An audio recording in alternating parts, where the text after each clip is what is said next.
Esiet sveicināti kārtējā mudru jogas video, un šajā video parunāsim par Bhairava mudru, jeb Bhairavī mudru. Tātad būsiet jau redzējuši jogas meditētājs sēžam šādā te roku mudrā. Kā jūs jau ziniet, tad mudras ir meditācijas pastiprinātāji. Ja? Mēs pastiprinām meditācijas efektu. Ja? Un šeit mēs labo plaukstu turam uz kreisās plaukstas un savienojam īkšķus. Tad šī ir Bhairava mudra. Bhairava ir kunga Šivas viens no blakus vārdiem. Ja? Šādā veidā mēs aktivizējam pirmatnējo maskulīno, ja vīrišķo enerģiju. Ja? Jūs esat dāma, tad jūs varat kreiso roku turēt augšā, tad šī kļūst par Bhairavī mudru, un mēs savukārt aktivizējam sievišķo, pirmatnējo sievišķo enerģiju.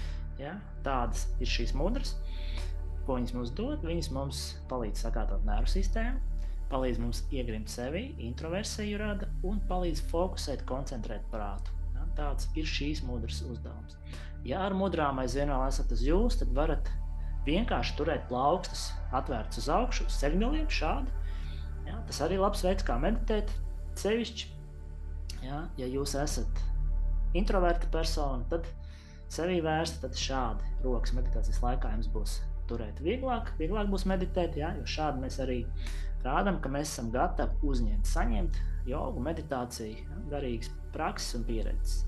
Savukārt, ja jūs esat ekstraverts cilvēks pēc dabas, ja? Strauji ātrs, kuram grūti meditēt, tad jūs varat plaukstas sagriezt otrādi un turēt tās uz leju. Ja? Tas mums palīdzēs nedaudz vairāk iegrimt sevī, pastiprinās iekšēju introversiju. Ja? Tik tālu pa mudrām, uz tikšanos kādā citā video. Šanti!